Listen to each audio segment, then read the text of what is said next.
À la une de l'actualité ce soir, le gouvernement burkinabé vient de décider du recrutement de greffiers et de secrétaires de greffe et de parquet pour cette année 2019.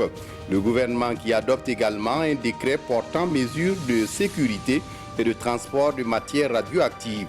Toutes ces décisions et bien d'autres prises ce matin à suivre dans ce journal. Et dans ce journal, le Burkina Faso, qui sévit depuis contre les terroristes dans l'est du pays, veut aller plus loin en assainissant le domaine de l'orpaillage, dont certains sites étaient tenus par des terroristes. Afadan Gourma, le ministre des Mines et des Carrières, est en campagne d'information. Et puis, à l'étranger, un an après l'annonce du retrait américain de l'accord de Vienne sur le nucléaire iranien, l'Iran a suspendu ce mercredi une partie de ses engagements en donnant 60 jours aux autres signataires pour tenter de sauver le dit accord. Une nouvelle escalade qui ne va pas arranger les choses entre l'Iran et les Occidentaux. Ce sont là les titres du 20h. Mesdames, Messieurs, bonsoir. Ravi de vous retrouver. Le Conseil des ministres s'est réuni ce mercredi sous la présidence du président du Faso. Plusieurs décisions, dont le recrutement de greffiers et de secrétaires de greffe. Le point complet avec Zouavier David Abiré. Au menu de ce Conseil des ministres, 3 décrets adoptés. Le premier fixe les modalités et conditions de recrutement des greffiers et secrétaires de greffe pour les concours professionnels et directs au titre de l'année 2019. Le Conseil s'est également penché sur le transport des déchets radioactifs au Burkina Faso et la création des emplois dans des universités du Burkina. L'attractivité du Burkina Faso sur le plan des affaires était aussi sur la table du Conseil. Le Burkina a mis en œuvre rapidement un certain nombre de mesures qui ont impacté son classement. Mais les mesures que l'on doit prendre maintenant sont des mesures dont la mise en œuvre est plus délicate et nécessite une meilleure collaboration, une meilleure coordination. Il y a 10 critères qui sont pris en compte par la Banque mondiale dans le Doing Business. C'est la création, la facilité pour la création d'entreprises, c'est l'obtention du permis de construire, c'est le transfert de propriété, c'est la possibilité d'obtention des prêts, c'est la protection des investisseurs minoritaires, c'est l'obtention de l'électricité, c'est le paiement des impôts et des taxes, c'est le commerce transfrontalier, c'est l'exécution des contrats et c'est le règlement de l'insolvabilité. Donc le Conseil a écouté le ministre et lui a donné des instructions afin que le programme de réforme immédiate qu'il veut mettre en œuvre pour améliorer la performance de notre pays à ce niveau-là soit acté. La cohésion sociale étant aussi gage de sérénité dans les affaires, le ministre porte-parole du gouvernement rassure les partenaires sociaux de la volonté du gouvernement à respecter ses engagements. Tout ce qui a été mis en œuvre par le gouvernement en termes d'accord avant la conférence de juin 2018, ces accords-là seront pris en compte, exécutés, mais que la nouvelle donne sur l'harmonisation des conditions de nomination interviendra donc à partir de 2019. Donc il n'y a pas de discussion possible. Si le gouvernement a pris un engagement avec les acteurs avant donc cette conférence-là, tout doit être mis en œuvre jusqu'au 31 décembre 2018. Reste à savoir si ces clarifications permettront de juguler les mouvements de grève qui pointent à l'horizon. Et puis en bref et en image, le Qatar vient en appui au Burkina Faso dans sa lutte contre l'insécurité. Une délégation de Qataris a remis cet après-midi une vingtaine de véhicules, 4 véhicules blindés à l'état-major général des armées burkinabè, un soutien matériel qui devrait permettre à nos forces de défense et de sécurité d'être plus opérationnelles sur le terrain. Autre actualité dans ce journal, Laure Zongo s'installe dans ses fonctions de nouvelle directrice générale de la Carrefour, la Caisse autonome de retraite des fonctionnaires. L'ancienne ministre de l'Action sociale a été nommée à ce poste le 2 mai dernier.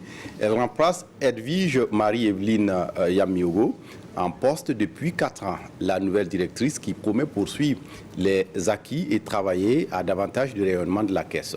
Le film de la cérémonie avec Aruna Maré. Laure Zongo prend officiellement les rênes de la Carrefour, la Caisse autonome de retraite des fonctionnaires. Elle succède ainsi à Edwige Marie-Evelyne Yamiogo en fonction depuis 4 ans. Consciente des défis, la nouvelle directrice générale compte sur le soutien de ses collaborateurs afin de les relever main dans la main. L'administration est une continuité. Je ne dis pas avoir une baguette magique pour tout changer, mais je vais m'appuyer sur ce qu'elle a entrepris et sur elle-même comme personne ressource pour pouvoir consolider les acquis de la Carrefour. Le SG, lors de la passation, nous a fait l'économie des conclusions du diagnostic qui a été fait en 2017. Je crois que ça sera notre boussole pour le départ et nous allons donc nous focuser sur cela et voir comment nous allons pouvoir travailler pour le bien-être de notre public cible. Pour la directrice sortante, le bilan de son mandat est satisfaisant. Plusieurs actions comme la diligence dans le traitement des dossiers de pension ont été menées au cours de ces 4 dernières années passées à la tête de la Carrefour. Un sentiment de satisfaction, du travail bien accompli grâce au concours de tout le monde, du personnel, des partenaires techniques, financiers, des usagers, grâce aussi aux autorités qui m'ont fait confiance, je traduis toute ma reconnaissance et gratitude. Laure Zongo est sociologue de formation. Elle a occupé de nombreuses fonctions, dont la plus récente, ministre de la Femme, de la Solidarité nationale et de la Famille. Une compétence de plus pour affermir et promouvoir les actions de la Carrefour. Et puis un phénomène qui inquiète de plus en plus au Burkina Faso, le divorce. Les tribunaux sont régulièrement saisis pour les demandes de divorce, mais pour quelles raisons va-t-on souvent devant le juge pour divorcer? Quelles sont les conséquences pour les conjoints? Comment saisir les juridictions pour ces faits? Les réponses ce soir dans votre magazine « Nul n'est censé ignorer la loi ». En attendant, je vous propose ici un reportage tourné à Bobo-Dioulasso, une ville qui n'est pas épargnée par le phénomène. Le divorce se définit comme étant la rupture officielle d'un mariage civil ou religieux, liant précédemment 2 personnes ou plusieurs en cas de polygamie. À Bobo-Dioulasso, le nombre de divorces va crescendo d'année en année. Ces 2 dernières années, nous constatons en tout cas une progression malheureuse du nombre de demandes de divorce à Bobo-Dioulasso. Et à titre illustratif, en 2017, le tribunal a enregistré 85 demandes de divorce contre 150 demandes en 2018. Ainsi pour dire que notre société en tout cas va mal. Il y a même des couples d'une semaine qui viennent pour demander le divorce. On pose toujours la question de savoir est-ce que les gens savent ce que c'est que le mariage. Les motifs avancés par les couples pour se séparer sont divers et l'on distingue les motifs réels et les motifs apparents. L'intégralité du reportage à suivre dans le magazine « Nul n'est censé ignorer la loi » ce soir même à 21h sur la RTB. L'université Aube Nouvelle vient de signer une convention avec le CNRST pour un partenariat scientifique. Les 2 parties veulent mener des projets communs et elles ont jugé utile de se lier par un accord pour voir comment rendre ce partenariat plus rentable et fructueux. Il s'agit de rédiger des projets et de voir comment les financer et les mener à point. Ismaël Dilouma-Sirima. L'université Aube Nouvelle s'oriente désormais vers la recherche scientifique. À travers cette signature de convention, elle marque officiellement son union avec le Centre national de la recherche scientifique et technologique, CNRST.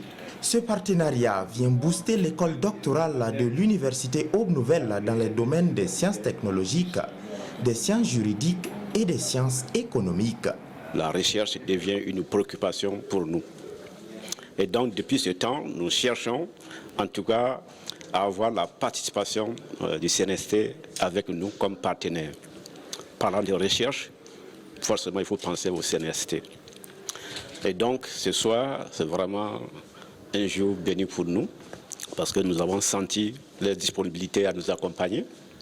Cette jeune école de docteurs a besoin de l'appui des experts. L'accompagnement du Centre national de la recherche scientifique et technologique va se faire de plusieurs manières. Les chercheurs ont besoin d'encadrer des doctorats et des masters. Donc c'est l'occasion pour eux de contribuer au niveau de l'école doctorale de l'université Aube Nouvelle à le faire. Mais également, ça nous permettra de nous mettre en consortium pour aller rédiger des projets européens, des projets africains. Parce qu'aujourd'hui, il y a un certain nombre de projets où on ne peut pas aller seul. Donc avec ce partenariat, c'est un atout supplémentaire pour nous de postuler à ces appels d'offres de projets. L'université Aube Nouvelle a créé son école doctorale depuis 2012. À ce jour, elle a déjà formé 18 docteurs. Et puis la SOGEMAB, la Société de gestion de l'équipement et de la maintenance biomédicale, rencontre le médecin-chef de 45 districts sanitaires du Burkina de sa campagne de maintenance des équipements médico-techniques dans les CMA. Ce 8 mai à Koudougou, donc, la SOGEMAB a souhaité avoir les suggestions de ces médecins pour améliorer la gestion de ces équipements. Explication, Maïmouna Traoré. L'opération de maintenance des équipements médico-techniques et hospitaliers a duré 3 mois et a concerné tous les 45 centres médicaux avec antenne chirurgicale. Elle a permis de former 96% des utilisateurs et de réparer 1703 équipements médico-techniques. Nous avons eu en tout cas beaucoup d'appareils qui ont été restaurés. Voilà, des appareils même qu'on avait déclassés, qu'on a pu remettre en marche. Voilà. Et aussi des appareils fermés, voilà, qui ont bénéficié d'une maintenance. C'est toujours mieux, voilà, de faire la maintenance parce qu'à n'importe quel moment, l'appareil peut tomber en panne. Au regard de l'importance de la maintenance des équipements médico-techniques et hospitaliers pour le bon fonctionnement des services de santé, les différents acteurs ont formulé des recommandations.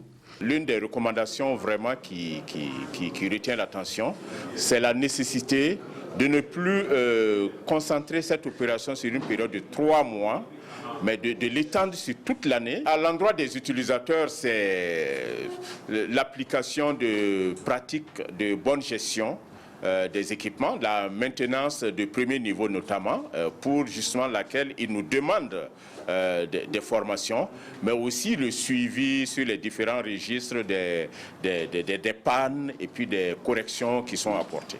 Il a été également recommandé d'étendre l'opération aux autres structures sanitaires que sont les centres médicaux et les centres de santé et de promotion sociale. Cette rencontre bilan permettra aux médecins-chefs de prendre connaissance des résultats et de faire des suggestions pour la réussite des prochaines opérations et pour la bonne gestion des équipements médico-techniques et hospitaliers.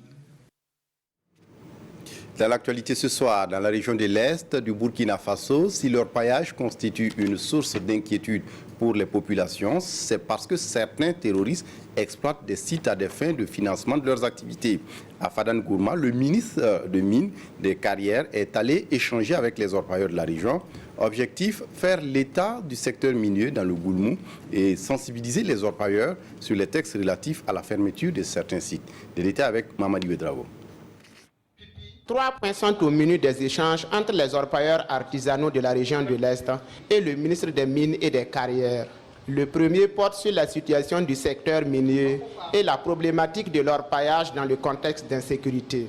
C'est une région qui connaît des réserves qui ont constitué des refuges pour les terroristes qui eux-mêmes avaient commencé à mener de l'exploitation artisanale. Donc tout cela fait que il est important que la situation soit assainie. Selon une étude menée par le ministère des Mines et des Carrières en 2018, le Goulmou a enregistré une centaine de sites d'exploitation artisanale. Mais depuis fin mars 2019, ces sites ont été fermés pour faciliter le bon déroulement de l'opération militaire au Tapuanou. Les 2 derniers points de la rencontre portent donc sur une éventuelle réouverture de ces sites et les conditions d'exercice de l'activité minière. À partir du 1er juin, la plupart des sites, selon la réglementation, devaient être fermés jusqu'en octobre. Les orpailleurs se disent être satisfaits, mais sollicitent un accompagnement du gouvernement qui leur permettra dans un laps de temps de repartir dans les sites pour ramasser leur matériel et leurs minerais restants. Pour cette campagne cotonnière 2019-2020, la Sofitex envisage récolter 800 000 tonnes de coton-graines, une performance qui pourra amener le Burkina Faso à se repositionner comme le premier leader mondial et en Afrique plutôt de ce produit. Après la boucle du Mouhoun, le directeur général de la Sofitex est allé rappeler cet objectif de production ce 3 mai à Samorogouan dans la région des Hauts-Bassins. Une rencontre réconfortante mais aussi prometteuse à plus d'un titre. Moumouni Barou. Après une campagne bien difficile dans la région cotonnière de Norola, l'heure est à la recherche des solutions pour réussir dans cette zone la campagne cotonnière 2019-2020. L'une des stratégies adoptées ici à Samorgon par la Sofitex, c'est la rencontre d'échanges avec les producteurs dans un langage de vérité. Le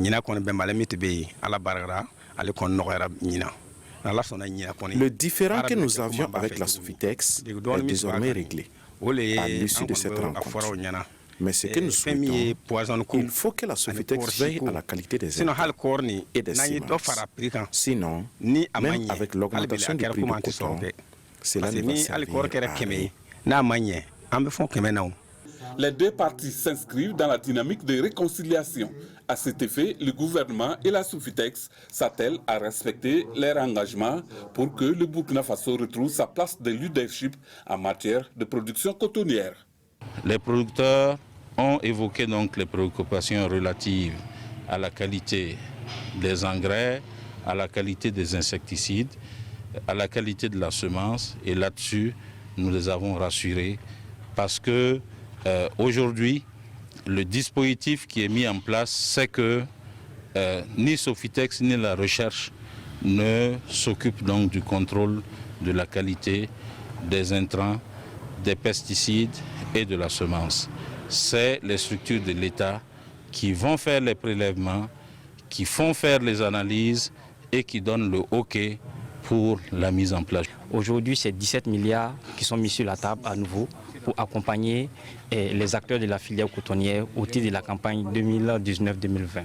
13 milliards 600 millions pour rendre accessibles les intrants de qualité et également 3 milliards 500 millions pour pouvoir permettre aux producteurs d'avoir 5 francs en plus sur le prix d'achat du coton grain. Pour cette campagne 2019-2020, la Sofitex atteint 70 000 tonnes de coton grain dans la région cotonnière de Norola. Une fois pour promouvoir la culture de l'oignon dans la région des Hauts-Bassins, la deuxième édition de l'événement a regroupé ce 5 mai les différents acteurs de la filière dans la commune rurale de Faramana, une commune de production d'oignons par excellence. Kadou Menki. La production de l'oignon dans la commune rurale de Faramana est estimée à 25 000 tonnes cette année, soit une hausse de 2 000 tonnes par rapport à l'année dernière. Cette spéculation représente 82% de la production maraîchère, selon les différents intervenants à la tribune. Une production importante qui a conduit le gouvernement à doter la commune d'un comptoir d'oignons. Présentement, tout le monde a déjà fini de récolter. Et comme présentement les prix qui sont sur le marché ne favorisent pas les producteurs, il faut conserver. Donc je pense que le comptoir va jouer un grand rôle dans la conservation et même dans l'écoulement des produits. La production de l'oignon est l'une des principales activités rémunératrices pour les populations de Faramana. Pour un essor de la filière, la deuxième édition de la journée promotionnelle de l'oignon est placée sous le thème « Production et commercialisation de l'oignon dans la commune de Faramana, défis et perspectives ». Comme problème majeur, l'on peut citer l'absence de retenue d'eau et un manque d'organisation des acteurs de la filière oignon de Faramana. Le ministère de la Santé et l'ONG Helen Keller International ont réuni des experts ce matin à Ouagadougou pour faire la revue de la stratégie de lutte contre la schistosomiase ou bilharziose et les vers intestinaux au Burkina Faso. Il s'agit de faire l'état de la lutte contre ces maladies et adopter des stratégies de lutte conformes. Roger Kam et Solange Guigman. C'est une réunion qui s'inscrit dans le cadre du programme national de lutte contre les maladies tropicales négligées. Elle va se pencher sur la problématique du suivi-évaluation de la prévalence de la schistosomiase et des vers intestinaux au Burkina. Des maladies dont les taux de prévalence sont toujours élevés dans certaines régions, notamment les Hauts-Bassins et le Centre-Nord, malgré les traitements de masse. Dans ces régions-là, il y en a où la prévalence dépasse 20%, il y en a où ça va 30%, il y en a où d'autres. Donc, ce n'est pas acceptable. Pendant que dans beaucoup d'autres régions, elle est pratiquement nulle. Donc, c'est faire en sorte que ces régions-là, qui sont retardataires, si je peux dire ainsi, puissent rattraper les autres et de telle sorte que le pays aille de façon globale à l'élimination harmonieuse de ces maladies dans notre pays. Ces experts vont donc examiner les progrès accomplis, analyser les forces et les faiblesses de la mise en œuvre des stratégies d'élimination, contrôle de ces maladies et proposer une nouvelle feuille de route en phase avec les directives actuelles de l'OMS pour la période 2020-2025. On met en œuvre des campagnes de traitement de masse contre la schistosomiase depuis de nombreuses années au Burkina. En 2013, on avait déjà fait une revue de ces stratégies pour qu'elles soient adaptées au contexte du Burkina Faso. Mais après 6 années de mise en œuvre, de nouveaux défis se présentent et il faut à nouveau que les experts se réunissent pour définir des stratégies adaptées dans le contexte actuel. Financée par le consortium USAID et FHI 360, cette réunion va également leur permettre de faire une réclassification de l'endémicité à la schistosomiase et aux vers intestinaux de tous les districts sanitaires conformément aux directives de l'OMS et de formuler des recommandations pour le renforcement de la lutte contre ces maladies. Et puis les festivités de la 32e journée internationale des sages-femmes se sont déroulées dans la capitale économique du Burkina, Bobo-Dioulasso. Ce dimanche 5 mai, l'association burkinabé des sages-femmes a donc commémoré cette journée et a fait le bilan de ses activités en présence des autorités administratives et des spécialistes de la santé maternelle, infantile et sexuelle. Moumouni Baro pour les détails.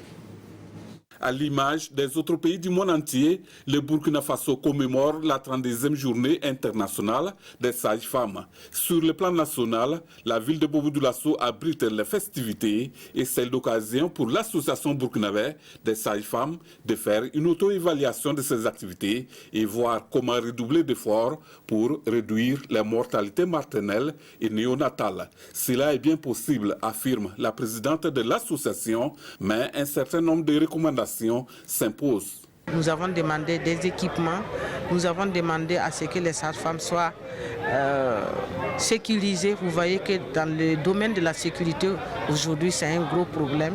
Nous avons demandé aussi à ce qu'il y ait un nombre suffisant de sages-femmes et bien formées surtout.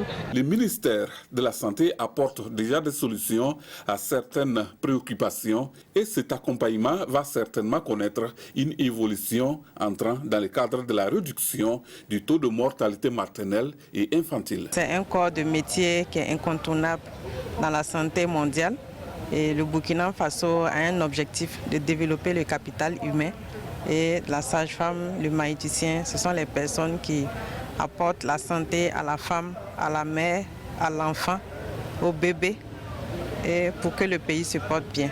Profitant de la commémoration de la 32e journée internationale des sages-femmes, certains agents ont reçu des distinctions pour leur engagement sans cesse à œuvrer pour le bien-être de la femme et de l'enfant.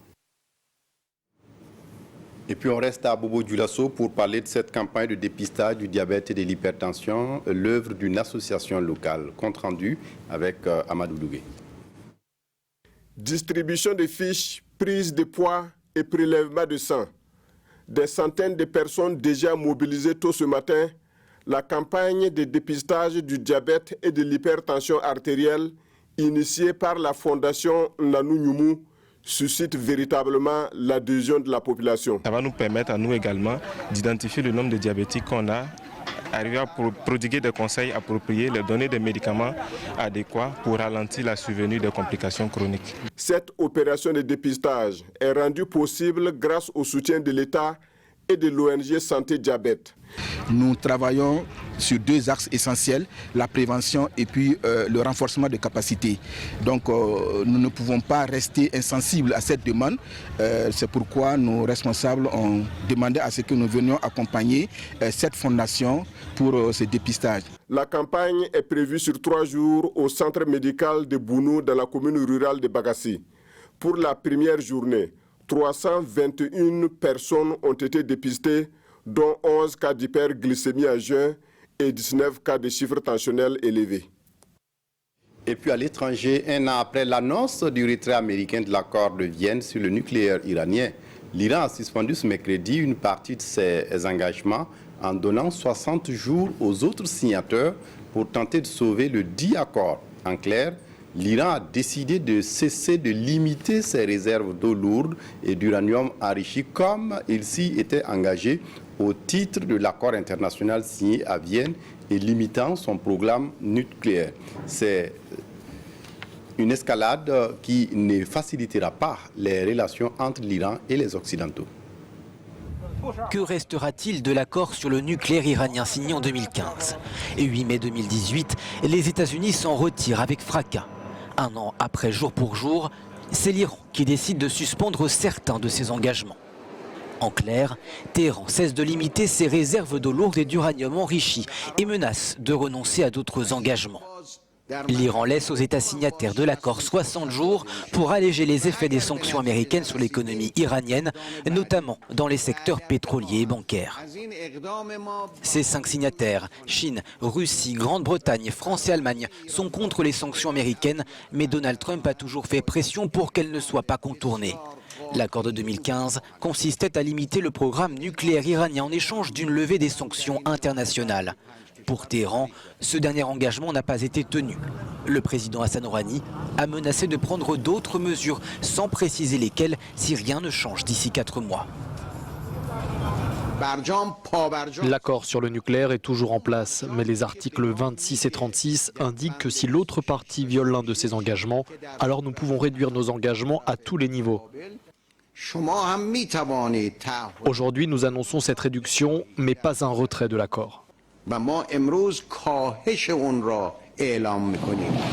La Russie apporte une nouvelle fois son soutien à l'Iran et dénonce la pression déraisonnable subie par Téhéran. Le ministre des Affaires étrangères russe, Sergueï Lavrov, accuse également les Européens de n'avoir rempli aucune de leurs obligations après le retrait américain. Nous appelons les Européens signataires de l'accord à tirer un enseignement de cette situation et à commencer à remplir pleinement leurs engagements. Nous leur apporterons notre soutien. Comme nous l'avons fait plusieurs fois par le passé, nous les appelons à s'en tenir à tout ce que contient l'accord approuvé par le Conseil de sécurité des Nations Unies.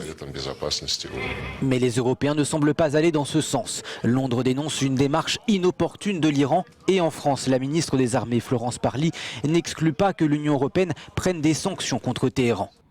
Tous s'accordent sur l'idée de sauver cet accord, mais chacun campe sur ses positions. On s'arrête là pour ce journal. Merci de votre attention. Très bonne suite du programme sur la RTB. Au revoir.